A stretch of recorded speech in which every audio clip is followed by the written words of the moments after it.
Bukek Xiansu. Audiobook, novel silat. Cerita, Ho Ping Hu. Bab 21. Untuk waktu ini, kiranya tidak ada orang lain lagi dari Butong Pai kecuali aku sendiri. Kini benar-benar terkejut dan terheran-heranlah semua anak murid Butong Pai yang berada di situ. Begitu beraninya wanita ini. Biarpun tak dapat disangkal lagi bahwa Te Kuat Lin merupakan murid utama pula dari mendiang Gok Sanjin dan orang termuda Cap Sa Sin Hiap, akan tetapi pada waktu itu dia bukanlah orang yang memiliki tingkat tertinggi di Butong Pai. Sama sekali bukan. Di atas dia masih ada 8 orang suhengnya, murid-murid Kui Bok Sanjin yang lebih tua, dan lebih lagi di situ masih ada Kui Tek Tojin yang tentu saja memiliki tingkat jauh lebih tinggi karena Tosu ini adalah paman gurunya. Murid murtad. Tiba-tiba Shou Chin Chu membentak garang dan meloncat maju, diikuti pula oleh sute-sutenya. Telunjuk kirinya menuding ke arah muka Te Kuat Lin. Te Kuat Lin, engkau sungguh tidak patut menjadi murid Butong Pai. Kiranya engkau menghilang 10 tahun hanya untuk pulang sebagai iblis wanita yang murtad terhadap perguruannya sendiri. Dan kami berkewajiban untuk mengajar seorang murid murtad. Sambil berkata demikian, Shou Chin Chu menerjang ke depan dengan dahsyat. Shou Chin Chu merupakan murid pertama atau paling tua dari Kui Bok Sanjin. Sungguh pun tidak dapat dikatakan bahwa dia memiliki tingkat ilmu silat paling tinggi, akan tetapi setidaknya tingkatnya sejajar dengan orang-orang tertua dari Cap Sa Sin Hiap. Dan sebenarnya masih lebih tinggi setingkat jika dibandingkan dengan ilmu kepandaian Te Kuat Lin ketika masih menjadi orang termuda Cap Sa Sin Hiap dahulu. Akan tetapi, Kuat Lin sekarang sama sekali tidak bisa disamakan dengan Kuat Lin 10 tahun yang lalu. Dia telah mewarisi ilmu silat tinggi dan mujizat dari Pulau Es. Tingkatnya sudah tinggi sekali dan dengan tenang saja dia memandang ketika suhengnya itu menerjangnya. Apalagi karena dia mengenal benar jurus yang dipergunakan oleh suhengnya, jurus dari ilmu silat Ngo Heng Kun. Ketika tangan kiri Shou Chin Chu mencengkeram ke arah lehernya dan tangan kanan Tosu itu menampar pelipis, dia diam saja seolah-olah dia hendak menerima dua serangan ini tanpa melawan. Akan tetapi setelah hawa sambaran pukulan itu sudah terasa olehnya, tiba-tiba tangan kirinya bergerak dari bawah ke atas. Plak-plak-plak. Kedua lengan Shou Chin Chu telah terpental, bahkan tubuh Tosu ini terpelanting ketika tangan Kuat Lin yang tadi sekaligus menangkis kedua lengan itu melanjutkan gerakannya dengan tamparan pada pundaknya. Tamparan yang perlahan saja, akan tetapi sudah cukup murid pertama mendiang Kui Bok Sanjin terpelanting. Diam-diam Kui Tek Tojin terkejut heran menyaksikan gerakan tangan wanita itu, gerakan yang amat cepat dan aneh, gerakan yang sama sekali tidak dikenalnya dan tentu saja bukan jurus ilmu silat Butong Pai. Akan tetapi 7 orang sute dari Shou Chin Chu sudah menjadi marah dan tanpa dikomando lagi mereka menerjang maju. Akan tetapi Te Kuat Lin tertawa, tubuhnya bergerak sedemikian cepatnya dan berturut-turut 7 orang ini pun terguling roboh di dekat Shou Chin Chu. Mereka sendiri tidak tahu bagaimana mereka dirobohkan, akan tetapi tahu-tahu terpelanting dan bagian yang tertampar tangan Kuat Lin, biarpun tidak sampai patah tulang, akan tetapi amat nyeri. Padahal tamparan itu perlahan saja. Bagaimana andai kata wanita itu menampar dengan pengerahan tenaga sekuatnya, sukar dibayangkan akibatnya. Betapapun juga, 8 orang murid utama dari Butong Pai ini tentu saja tidak sudi menyerah begitu mudah dan mereka sudah meloncat bangun dan mencabut senjata masing-masing. Ibu, mengapa tidak dibunuh saja tikus-tikus menjemukan ini? Tiba-tiba Bu Ong berteriak. Anak ini sudah bertolak pinggang dan memandang marah kepada para pengeroyok ibunya. Kalau saja tangannya tidak dipegang erat-erat oleh Sui Liang dan Sui Nio, Su Heng dan Sucinya, tentu dia sudah menerjang maju membantu ibunya.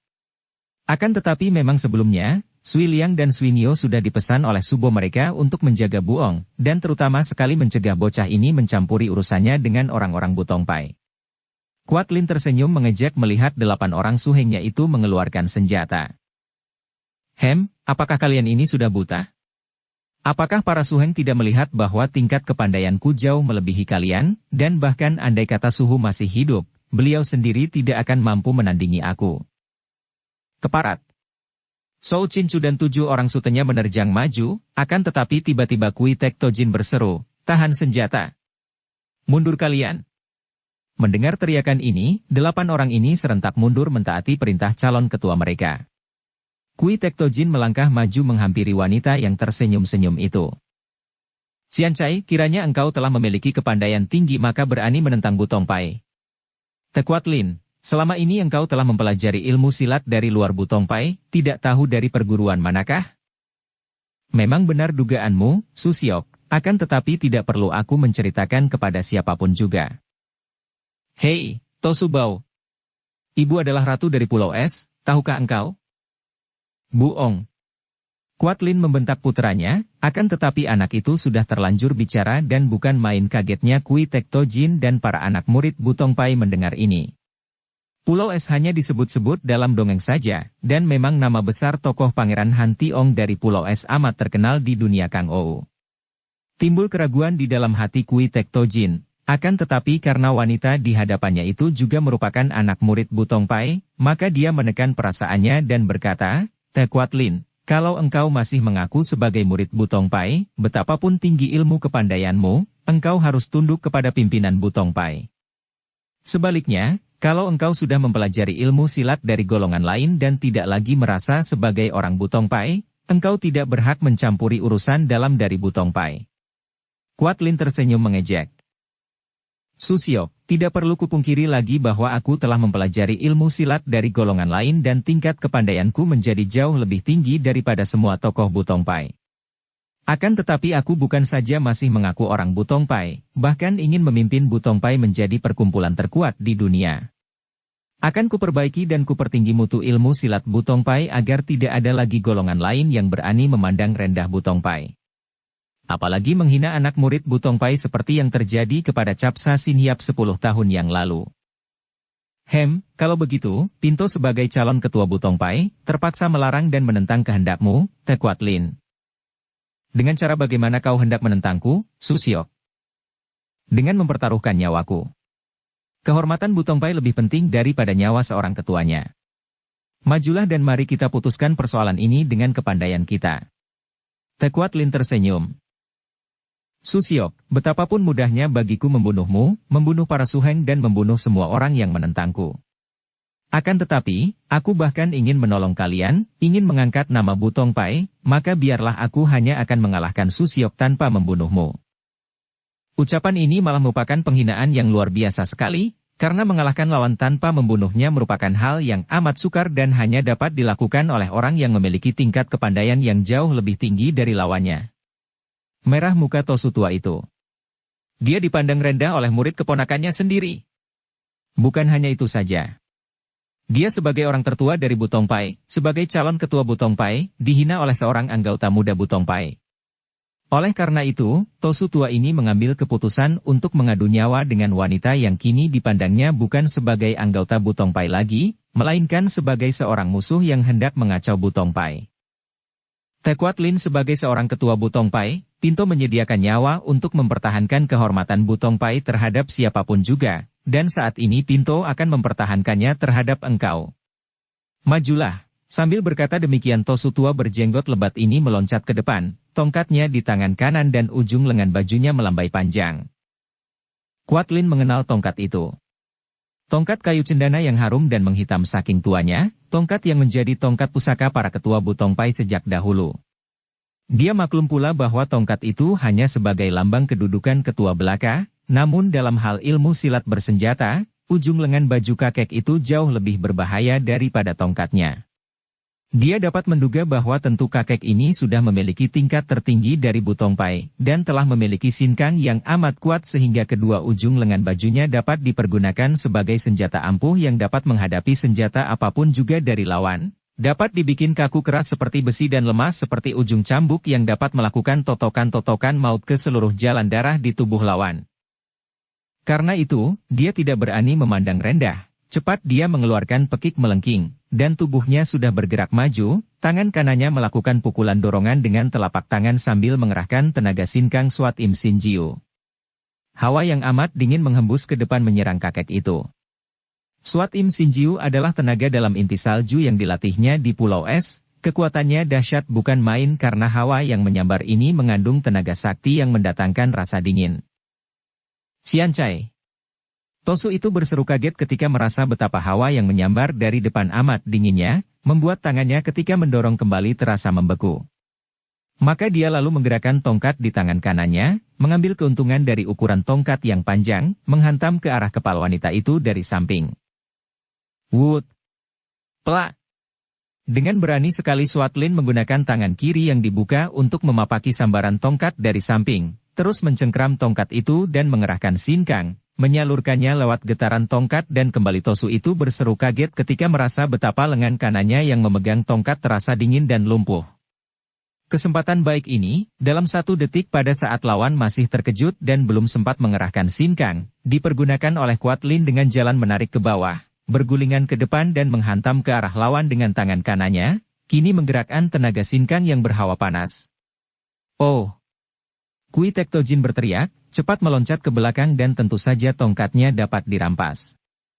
Dia tadi sudah mengerahkan sinkang melawan getaran melalui tongkat, dengan niat merampasnya kembali, akan tetapi pukulan lawannya dari bawah yang ditangkis dengan tangan kanan, ternyata luar biasa kuat dan panasnya, mengejutkannya karena perubahan sinkang yang berlawanan itu tidak disangka-sangkanya, maka untuk menyelamatkan diri, terpaksa dia meloncat ke belakang dan mengorbankan tongkatnya. Quatlin sudah melompat ke belakang pula, memegang tongkat itu dengan kedua tangan di atas kepala sambil tertawa dan berkata, "Hai Hik, tongkat pusaka telah berada di tanganku, berarti akulah ketua Butong Pai. Kembalikan tongkat!" Kui Tektojin berteriak marah dan kedua lengannya bergerak ketika tubuhnya menerjang maju. Dengan amat cepatnya kedua ujung lengan bajunya bergerak seperti kilat menyambar-nyambar dan dalam segebrakan itu, Quatlin telah dihujani 9 kali totokan yang amat berbahaya. Sukarlah membebaskan diri dari ancaman totokan yang hebat ini dan andai kata Quatlin bukan seorang pewaris ilmu-ilmu dari Pulau Es, tidak mungkin dia dapat menghindarkan diri lagi. Dia menggunakan ginkangnya berloncatan menghindar, akan tetapi sebuah totokan yang meleset masih mengenai pergelangan tangannya, membuat tongkat pusaka itu terlepas dari pegangannya. Quatlin menjerit marah, pedangnya sudah dicabutnya, yaitu pedang Angguekiam dan tampak sinar merah berkeredepan dan menyambar-nyambar dahsyat. Bret-bret. Kui Tektojin berteriak kaget, meloncat mundur dan ternyata bahwa ujung lengan bajunya telah terbabat buntung oleh pedang di tangan Quatlin. Dan sekarang wanita itu telah mengambil lagi tongkat pusaka yang tadi terpaksa dilepaskan oleh tangannya yang tertotok. Susio! Dan kalian para suheng semua!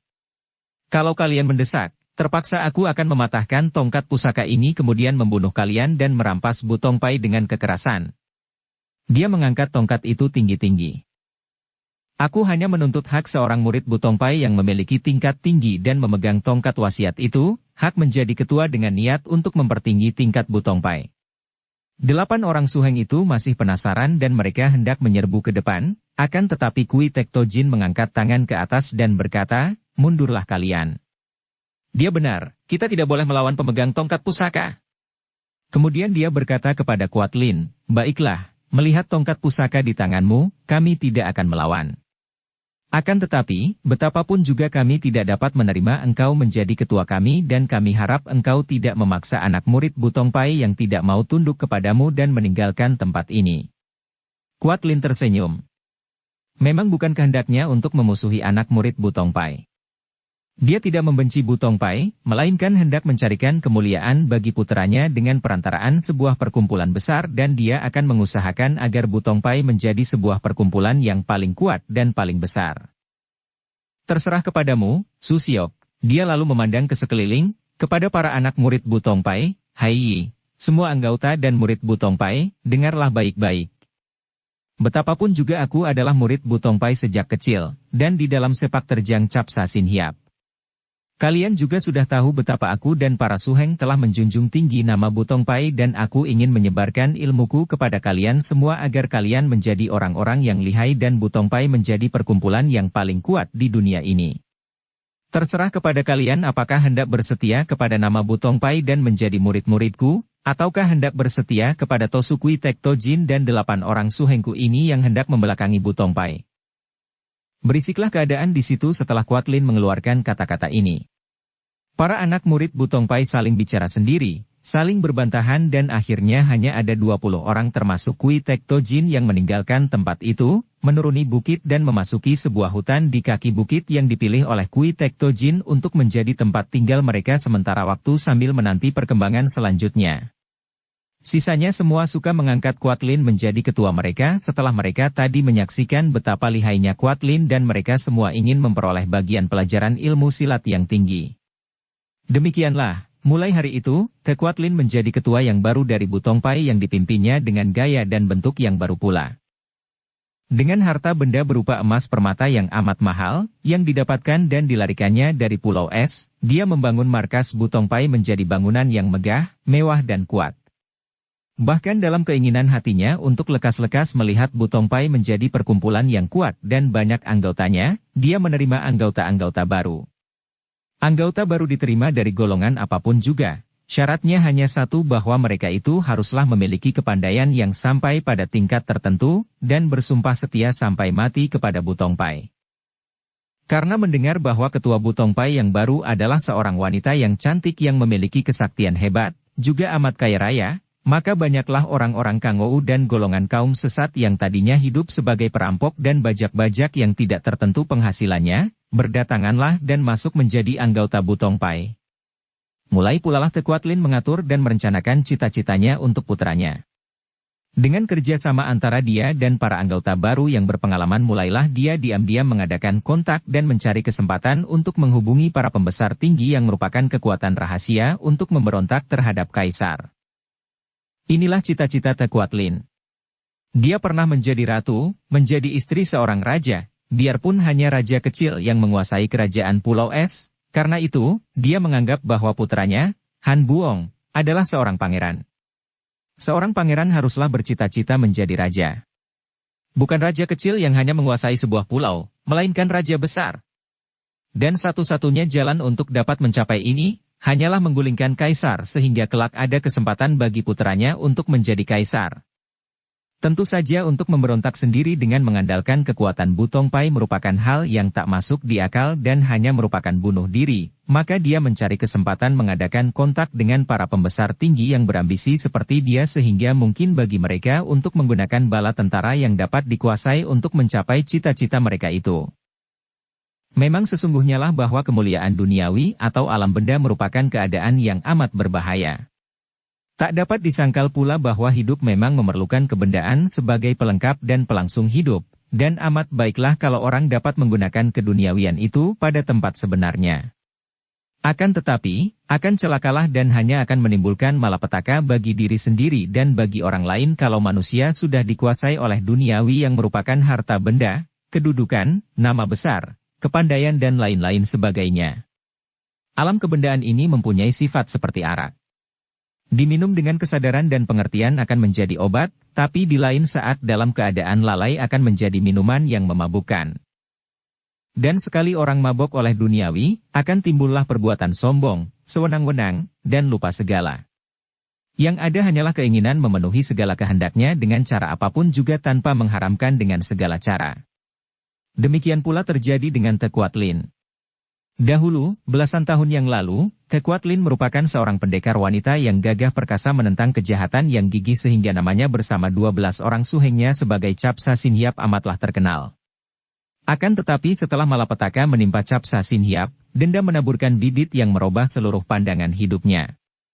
Setelah dia berhasil membalas dendam secara keji dan kejam sekali, bibit itu masih berkembang biak dan merubah sifat, dari dendam kepada pengejaran kemuliaan yang tanpa batas. Sudah terlalu lama kita meninggalkan Han Swat Hong, putri dari Raja Han Tiong, dan sebaiknya kita mengikuti pengalamannya agar tidak tertinggal terlampau jauh. Seperti kita ketahui, Swat Hong yang berwatak keras itu marah-marah ketika melihat betapa Sin Leong menolong seekor beruang dan tidak mempedulikan dia. Dianggapnya Sin Leong sengaja mencari-cari alasan untuk menghambat perjalanan, padahal dia ingin sekali segera mencari dan menemukan ibunya yang tidak ia diketahui kemana perginya dan bagaimana nasibnya setelah badai yang amat dahsyat mengamuk di sekitar lautan itu. Akan tetapi tentu saja bukan dengan hati yang sesungguhnya dia hendak meninggalkan Sin Leong di pulau kosong itu, melainkan hanya untuk sekedar menunjukkan kemarahan hatinya saja. Karena itu setelah perahunya jauh meninggalkan pulau itu sehingga pulau di mana Sin Leong mengobati beruang itu tidak nampak lagi, Dara itu memutar lagi perahunya dan hendak kembali kepada Sin Leong. Sudah dibayangkannya betapa Sin Leong yang selalu sabar dan selalu mengalah kepadanya itu akan minta maaf dan menyatakan penyesalan hatinya, dan dia yang akan memaafkannya.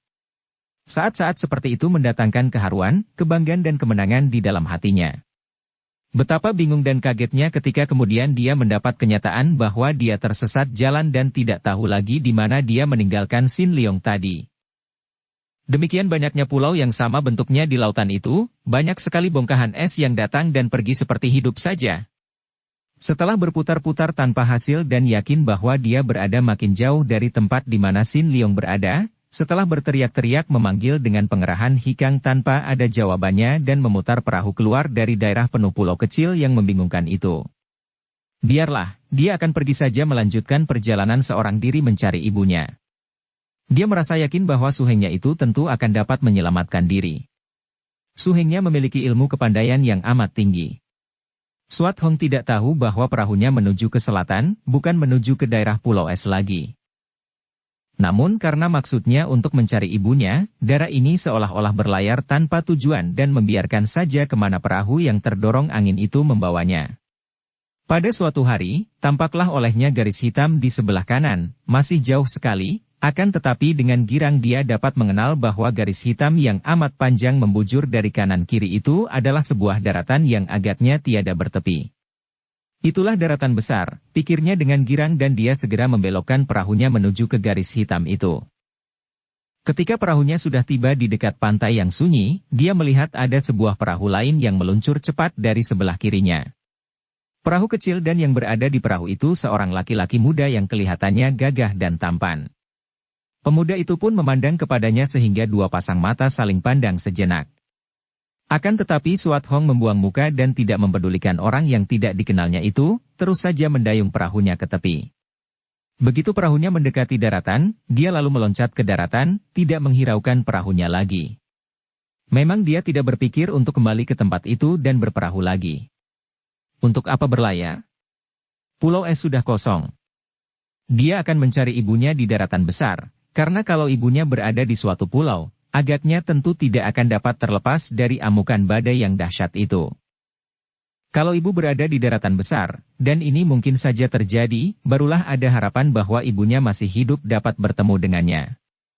Andai kata tidak, dia pun akan merantau di daratan besar, tidak kembali ke laut.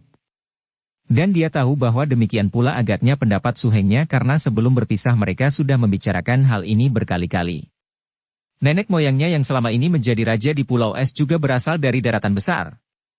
Setelah kini kerajaan Pulau Es terbasmi badai dan tidak ada lagi, sepatutnya kalau dia sebagai ahli waris satu-satunya kembali pula ke daratan besar.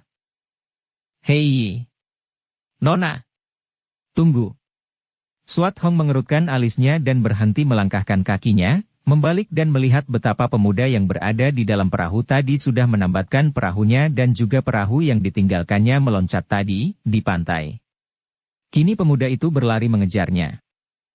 Mau apa engkau mengejar dan memanggil aku? Suat Hong bertanya, matanya memandang penuh selidik. Pemuda itu usianya tentu hanya lebih tua 2-3 tahun darinya, seorang pemuda yang berwajah tampan dan gagah, yang perawakannya tinggi besar dan matanya menyorotkan kejujuran dan membayangkan kekerasan dan keberanian. Kedua lengan yang tampak tersembul keluar dari lengan baju pendek itu kekar berotot membayangkan tenaga yang hebat, juga bajunya yang terbuat dari kain tipis membayangkan dada yang bidang, terhias sedikit rambut, berotot dan kuat sekali. Melihat bahan pakaiannya dapat diduga bahwa pemuda ini seorang yang beruang, namun melihat dari keadaan tubuhnya dan kaki tangannya, agaknya dia biasa dengan pekerjaan berat. Seorang petani atau seorang nelayan, pikir Suat Hong, kagum juga memandang tubuh yang kokoh kuat itu. Pemuda itu tersenyum.